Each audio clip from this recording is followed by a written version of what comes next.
माननीय अण्णांनी 30 जानेवारीपासनं जो काही आंदोलनाचा इशारा दिला आहे त्या संदर्भातच आज अण्णांशी आम्ही येऊन चर्चा केली आहे। अण्णांचं सगळं म्हणणं हे आम्ही समजून घेतलेलं आहे। त्यांच्या ज्या काही मागण्या आहेत, मागच्या काळात काही मागण्या मान्य झाल्या होत्या, त्याच्यावर झालेली जी कारवाई आहे त्या संदर्भातलं त्यांचं काही मत आहे की ती ज्या प्रकारे झाली तर ती वेगळ्या प्रकारे झाली पाहिजे। या सगळ्या गोष्टी समजून घेतलेल्या आहेत। आता या गोष्टी केंद्र सरकारपुढे आम्ही मांडणार आहोत। अण्णांचं सगळं मत मांडून केंद्र सरकारकडनं त्या संदर्भातले काही निर्णय हे आम्हाला करून घ्यायचे आहेत, तो करण्याचा आमचा प्रयत्न असणार आहे। शेवटी अण्णा हजारे हे केवळ एक व्यक्ती नाही आहे, तर या महाराष्ट्रातलं एक अत्यंत महत्त्वाचं व्यक्तिमत्व आहे।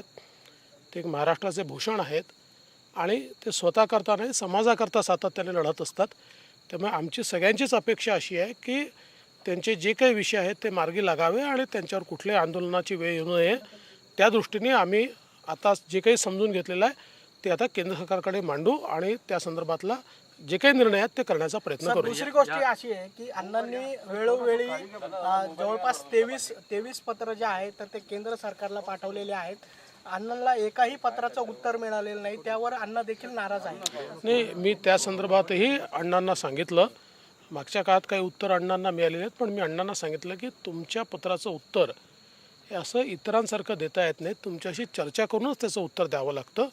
आणि म्हणून त्याही संदर्भात, कारण केंद्रीय कृषी मंत्र्यांनी मला स्वतः सांगितलं की अण्णांना उत्तर द्यायचं आहे, तर अण्णांशी एकदा सगळी चर्चा करून त्यांना थातूरमातूर उत्तर देऊन चालणार नाही। त्यामुळे तुम्ही ते सगळे मुद्दे समजून घ्या, जेणेकरून त्यांना उत्तर आपण सबस्टँटिव्ह देऊ शकू। त्यामुळे सबस्टँटिव्ह उत्तर देण्याकरताच हा प्रयत्न आहे। या आधी देखील तुम्ही राळेगणमध्ये आला होता, जवळपास 6 चर्चा झाली, लेखी आश्वासन दिलं होतं पण तरी तोडगा निघाला नाही। त्यावेळेसचा मुद्दा हा लोकपालाचा मुद्दा होता आणि त्या संदर्भात तात्काळ समिती तयार करून त्या आमच्या समितीने ड्राफ्ट देखील तयार केला होता। स्वतः माननीय अण्णांनी त्या ड्राफ्टला मान्यताही दिली होती।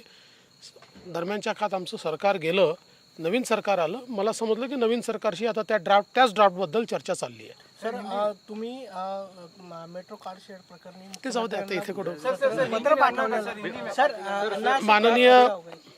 माननीय अन्ना हजारे जी को हम आकर मिले, उन्होंने 30 तारीख से जो अनशन और आंदोलन के बारे में सूचित किया है वो न हो, ऐसी सभी की इच्छा है। अण्णा जो है वो समाज के लिए एक भूषण है और महाराष्ट्र के लिए भी एक भूषण है, और इसलिए हमने ये प्रयास किया कि उनके जो सारे मुद्दे वो हम समझ लें और उन मुद्दों को केंद्र सरकार तक पहुंचाकर उसके ऊपर कुछ निर्णय करें। पिछले समय अण्णा जी ने जो मांगे की थी उनमें से कुछ मांगों के ऊपर केंद्र सरकार ने निर्णय भी लिया।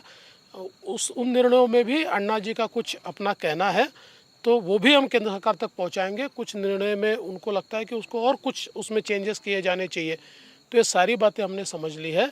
ये केंद्र सरकार तक हम पहुंचाएंगे और केंद्र सरकार की ओर से उसको सुलझाकर हम लोग निश्चित रूप से प्रयास करेंगे कि अण्णा जी को कोई आंदोलन करने की आवश्यकता न पड़े। दूसरी बात यह है कि अण्णा ने कई बार केंद्र सरकार को खत लिखे, लेकिन उनका एक भी जवाब नहीं मिला। इस बात को लेकर भी अण्णा नाराज नहीं, मैंने आज भी अण्णा जी से उस बारे में बातचीत की है। पिछले समय कुछ पत्रों का उत्तर उनको दिया गया है, लेकिन अण्णा जी को पत्र का उत्तर देते समय आपका खत मिला, इतना उत्तर नहीं दिया जा सकता। उसके लिए धोरणात्मक सारे विषय होते हैं, उसी के ऊपर जवाब देना पड़ता है।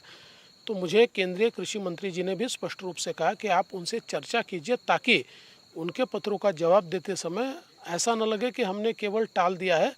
तो जो उन्होंने मुद्दे रेस किए उस पर सब्सटेंटिव जवाब हमारी ओर से जाना चाहिए। तो मैंने आज उन मुद्दों के ऊपर भी, मैं वो मुद्दे लिख कर लाया था मेरे पास, उसके ऊपर भी मैंने उनसे चर्चा की कि आपने मुद्दे उठाए, इसका एक प्राथमिक जवाब आपको देना है, तो आपका मत क्या है ये मैं समझना चाहता हूँ, उसका जवाब भी दिया जाएगा। सर 30 तारीख को अण्णा जो है वो अनशन पर बैठने वाले हैं, तो क्या अण्णा को मनाने की कोशिश सफल हुई?